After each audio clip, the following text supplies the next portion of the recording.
Good morning, everybody. My name is Tyler Thomas, and I'm the Senior Director of Integrated Content at the University of Nebraska-Lincoln. I'm excited to be with you here this morning. About 7 years ago, I started my journey as the first social media specialist at the University of Nebraska-Lincoln. And when I told my mom about the role, she really thought this is what I would be doing all day, taking selfies on campus and connecting with college students, which in some instances that is the case. But more of it is like taking pictures of cats. Our Husker cats are super popular on campus, and so are our squirrels. And I'm sure any of you can agree that animals always do well on social, and if they can take their own selfie, that's super funny.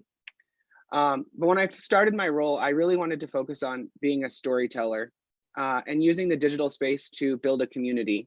As a new young professional, I was excited that I would get to maybe work on some campaigns with other people or work on initiatives that would really help move the institution forward.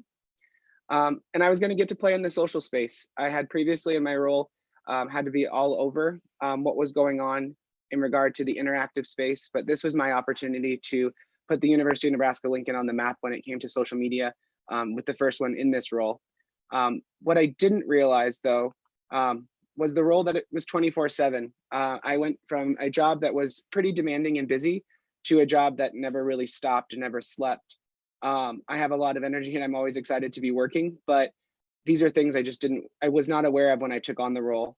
Or the thought that we'd always have to be thinking about new content, new platforms, new ways to tell a story, new ways to send out a message, new ways to put out a fire, new ways to announce something exciting. While all this is really, really fun, there's always time for new content, and it does get a little draining. And what I wasn't aware of was the amount of notifications or the constant connection that would keep my phone buzzing. Even at night, it doesn't matter, your phone is always on and you have to use it.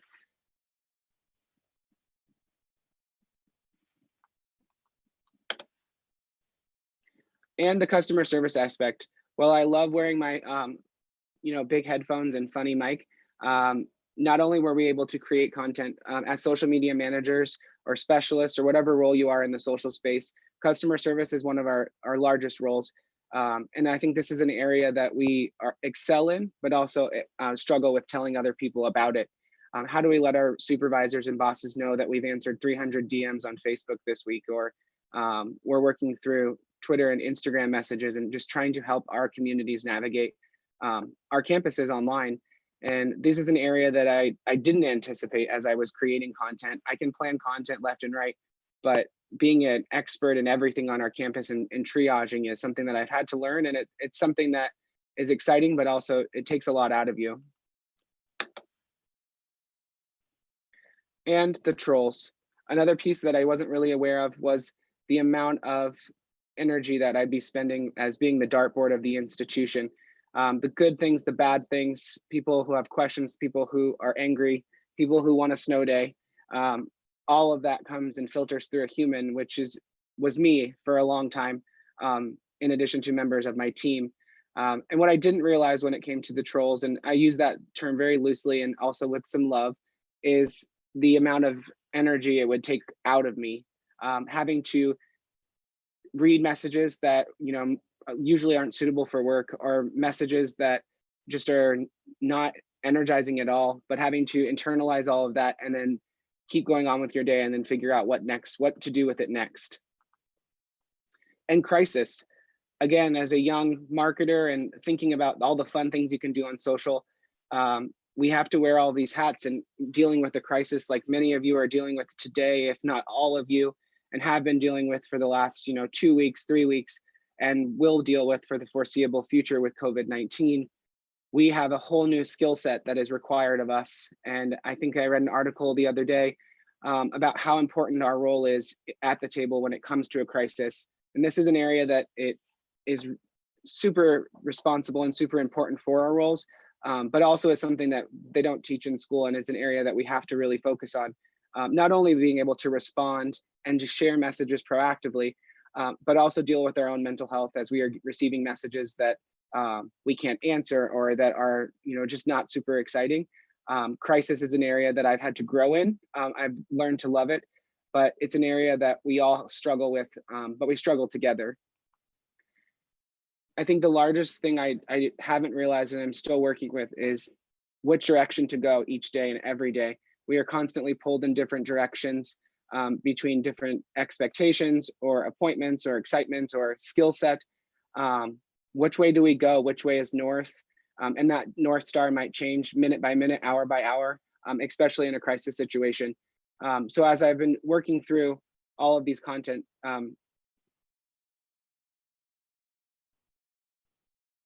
sorry.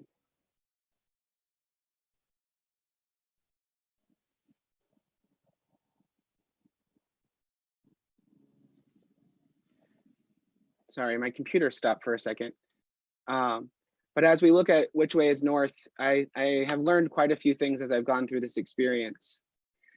And I've also had to wear a lot of different hats. As the only person in the role for a while, I had to leverage people on my team, leverage people on campus, and refine my own skills, from being a videographer or a photographer, somebody who actually shares the content, to being somebody who figures out what music gives the best mood for the video that we're creating, or what we should do in the next TikTok, or how we should incorporate a new platform. While wearing a million different hats sounds really fun, it also can be really, really tiring. But I also really enjoy it. So as I've thought about this, and to be completely honest, over the last few years, I've been up against the ropes. I have been so close to burnout that I didn't really know how to manage my day to day. The million hats are fun on a good day, but on a bad day, it's difficult to be everywhere and be everything to every person. And to be completely honest, burnout was real, between family struggles and what was happening on campus, and trying to manage it all. As a solo practitioner, I can imagine that this is something that many of us feel. And I was really close to just hitting that panic button, the button that just, they say will stop everything.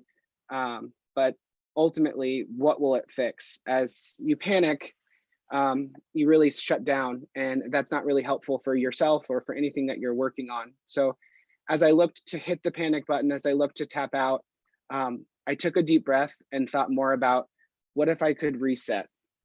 What would a reset look like to where I could be successful individually? I could be successful at my house. I could be successful on my campus. I could be successful with the relationships that I had. How would I reset when I'm on the brink of breakdown, really? How do I take that reset button and make something of it? So what I've learned in the last few years, as I've constantly tried to hit the reset button and avoid the panic button, is to slow down. Nothing we're doing has to be done minute by minute. We have important work to do, and we have important messages that do need to be shared in a timely fashion, and we need to be able to support our communities and inform our communities. But if we are running and sprinting, eventually we will collapse, and we have to slow down, and we have to breathe. I do this often, where I think about what I'm working on, I do it, but then I take a deep breath, even just to walk around the block or stand up and sit back down and say, is what I'm doing the best? Can I respond to this message, or am I just reacting? Ultimately, this has led me to revisiting my strategy. What strategy do I have today? What do I need tomorrow? What is working really well? And where are the holes? When I can revisit the strategy and work across a team to accomplish the work, I found that we are in less panic mode and way more in proactive mode. And with that, we've been able to define our objectives more clearly, which has made everything a lot more focused. And we are able to actually figure out what the North Star is, even if it has to pivot or change. We know what our strategy is and what are our objectives, and then how we can put that change into action. But then also, I haven't encouraged my team to post our objectives. We review them often when we are creating content, when we are responding to messages. We look at, what are our objectives today, and are we achieving those? Do they need to be reworked? Do they need to be rethought? What can we do to make sure that our objectives today, tomorrow, and then the next day are being focused on and are being achieved? I encourage everyone, and I am super guilty of this, but to resist chasing tactics and what you see on Twitter. Oftentimes we see other great institutions sharing information in a way that we envy, or doing a campaign in a way that we would love to do. But what we don't realize is they might have the resources that we don't have. They have the strategy and objectives that we're not aware of. So while I encourage everybody to be inspired by your counterparts and your colleagues, and build community, don't chase what's on Twitter, because that will just stress you out, especially if you're a team of one or you're a small team. You have to focus on your strategy and your objectives and what's attainable. Obviously, you can be ambitious and have big goals, but if you spin around, oh, they're doing this and oh, they're doing that, you will spin out and you'll be up against those ropes quicker than you know it. I encourage you instead, focus on building relationships, especially in a time of crisis. Everybody that you know, everybody that you can text, email, have a candid phone conversation with is helping get towards the objective or accomplishing the goal. Focus on building those relationships in your own office. For a long time, I was a team of one and was having to borrow time from designers and photographers and videographers. Now I lead that team and I'm able to leverage their strengths and talents based on the relationships that we have and the communication that we have frequently. Build relationships on your campus. If you need something, ask for it. If there is an organization that is creating really great content and you can repurpose it, go after it. If they're doing something that you want to be able to share through them and have them help amplify the message, do it.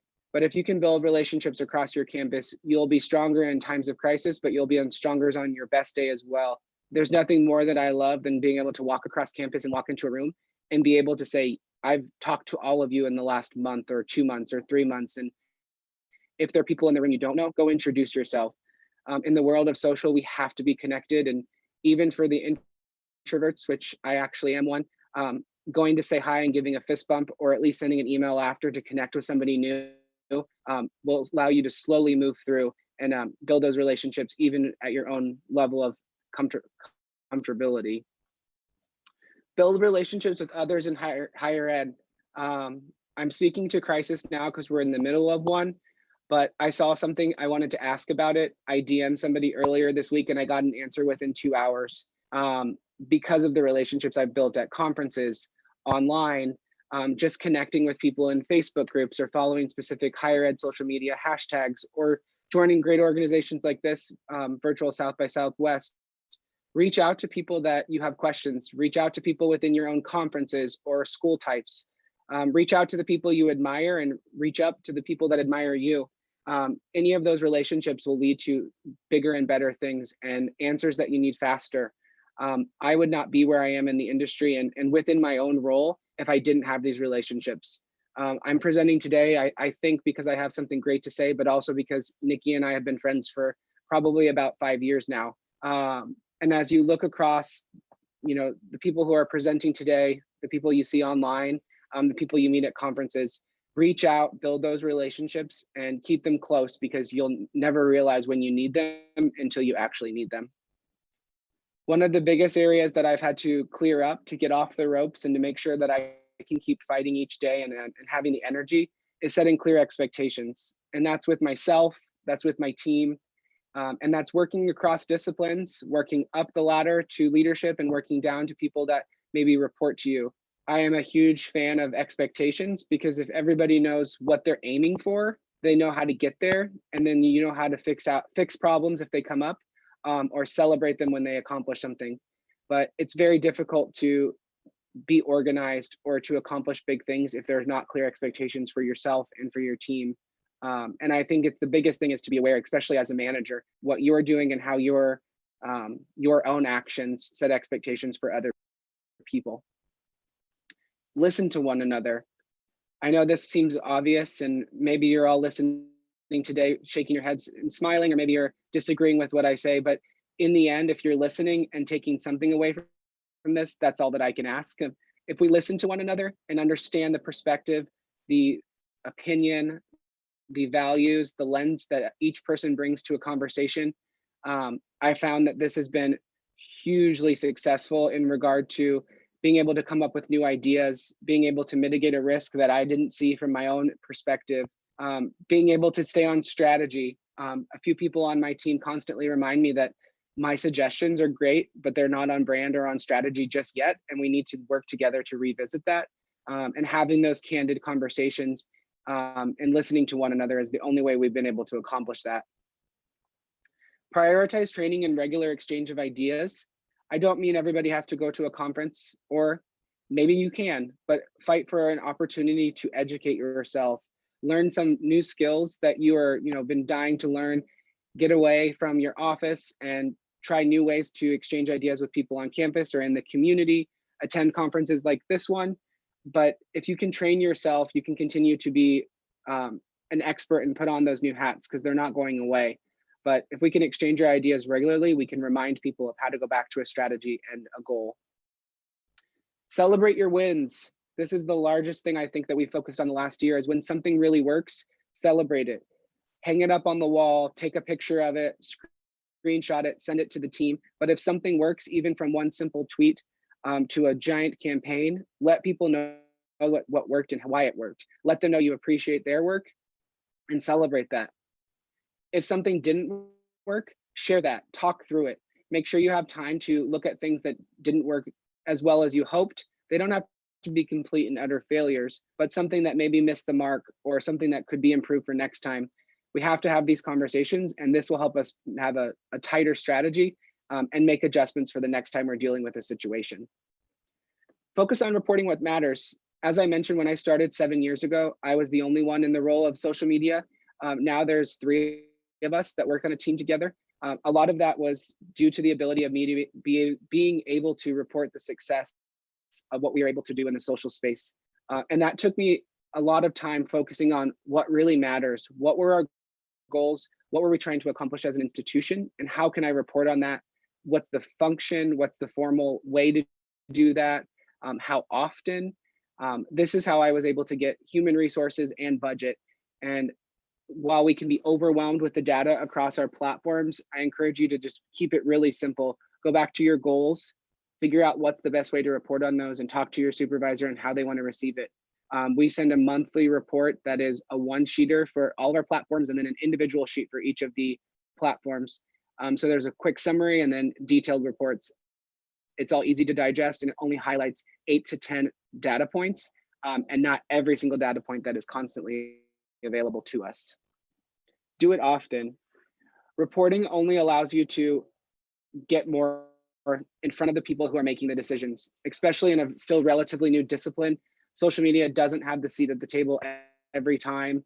It doesn't have the respect and the recognition that it deserves. So if you can report your success and what you're able to do with your resources now, it's an easy way to go in and say, and imagine if I had more dollars or more people or more time. By being able to report what works and what matters to the institution, you're able to move yourself forward and hopefully carve out what the resources that you need. I believe our roles will continue to evolve, and I'm sure that many of you will agree with me. We will have to wear new hats. We will have to try new things. And that doesn't mean today we're getting more resources or more time or more money. So we have to protect ourselves in making sure that we can do our best work, even as our roles continue to evolve. With that, we have to try things that scare us. I'm trying this presentation all through digital, kind of Zooming right now.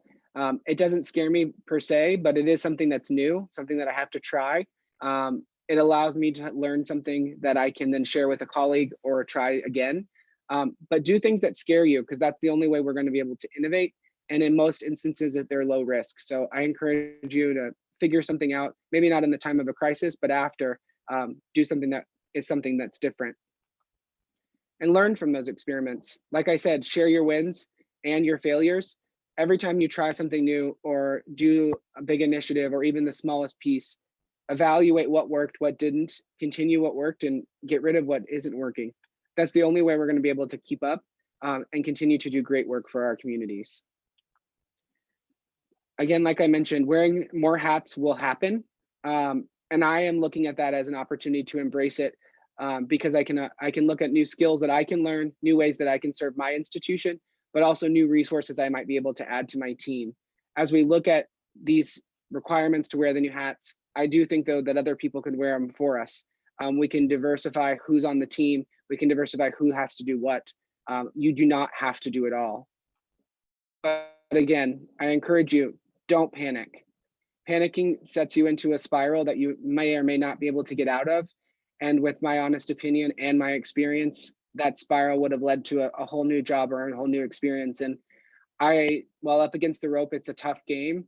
I'm glad I didn't panic, and I came out of it with a reset. The way I was able to come out of it first was to ask for help. And that was just talking to people, setting clearer expectations, looking at opportunities to grow for myself, finding ways that I could do something that brought me joy.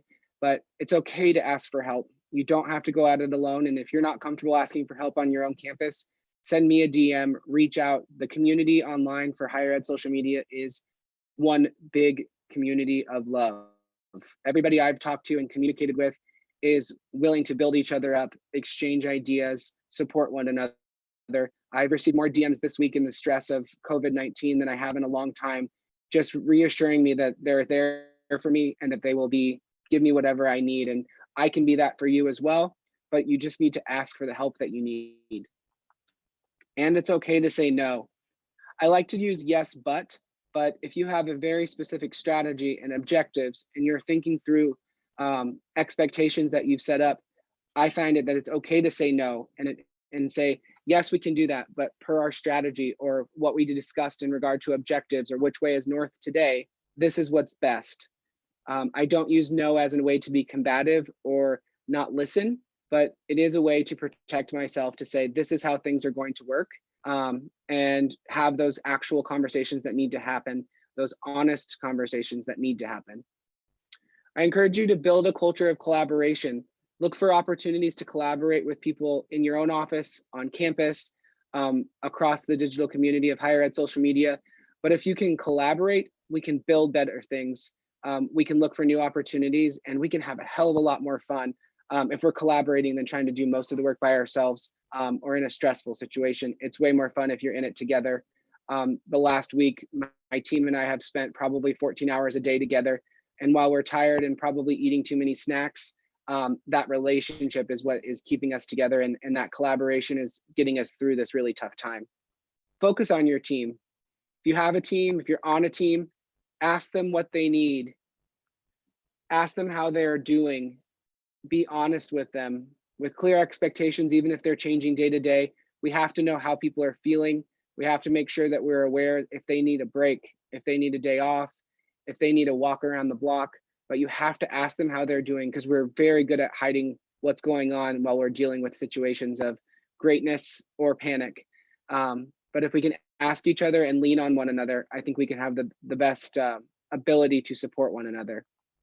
Encourage people to take time off, even if they don't want to. Have those conversations and get them to that break that they need so that they're not up against the ropes every single day of the week. And don't forget about your own self-care. I'm really great at preaching. I'm really great at supporting my team, but I often fall down when it comes to my own self-care and separating what I need to do at home and what I need to do at work and making sure that divides. But I'm learning that, and my team is checking me on that, and we are all focusing on self-care no matter what. And I encourage you to do the same, because if you do, focus on 3 things that you can do differently today. These are the key takeaways for today. That you can do next quarter, and that you can do next year. Don't get overwhelmed with what you hear today in the presentations or what you're reading online. Focus on just those 3 things: today, quarter, and the next year. And it will be different for all of us, but 3 is manageable. 3 is something that you can achieve. And 3 is a way that you can highlight the best work that you know that you can do for your strategy and for your campus, and not spin into I have to do everything for everyone. Stay focused, stretch yourself, but make sure that you protect yourself. Times are tough. We're only going to be asked to do more, but we have to be honest with ourselves and with the people around us and make sure that we're doing what we need to protect ourselves so that we can do our best work. Instead of being too stressed, be too blessed, because we have some of the greatest jobs. We are some of the most important people on our campuses in regard to what we can and can't do. So I encourage you to protect yourself, love on your team, and practice self-care. And you too can be too blessed to be stressed. Thank you.